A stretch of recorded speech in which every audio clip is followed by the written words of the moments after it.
Our busyness with working, making money, and becoming addicted to convenience and the lowest price, and our busy lifestyle has caused us to move away from the land. And on Vancouver Island, we are capable of growing almost every vegetable you can find at your local grocery store. And yet, what you find at the grocery store probably isn't from here.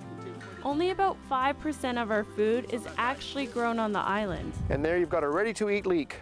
So if we're importing 95% of our food, and that flow of food slows down for whatever reason, whether civil unrest or transportation or some kind of threat or the ferry strike, within 2 days there is no fresh food in the stores. So we only have 2 days fresh food supply if people are shopping normally. The lack of food sustainability here on the island is what inspired Dirk Becker and Nicole Shaw to convert their 2.5-acre property in Lantzville into a backyard farm. Food is something that we can reach people through, to reconnect with each other, with themselves, with the land, in every living thing.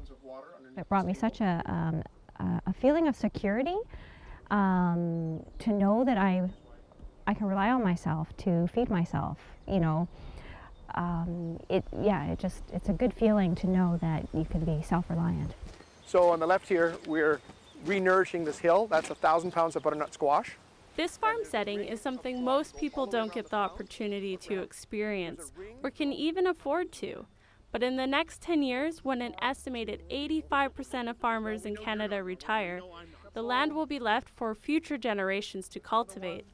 There's already a lot of young people that are wanting to create change, and what we need to do is actually support them in doing that. So right now, people who can afford to be on farmland need to find ways to help young people live on farmland, work on farmland, and learn the skills, so these skills will be passed on to future generations. One of us digs a trench like this, and then Nicole goes along and she lays the potatoes gently like that, and then we just barely cover them like this, just like that, and then when the greens come up, we keep adding soil, and then the greens come up and we keep adding soil, and now the greens are up here, and all underneath here is 5 to 10, 15, even 20 pounds of potatoes from that one golden goose potato, which will lay us many eggs.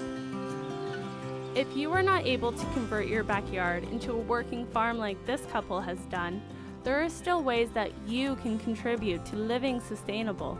You can create your own garden, or use a community garden, compost, or raise chickens. And by supporting your local economy. It's like going back to the days of the butcher, the baker, the candlestick maker. Like, you go down Main Street. So instead of Wall Street, every dollar we spend in our community is helping the people that we know.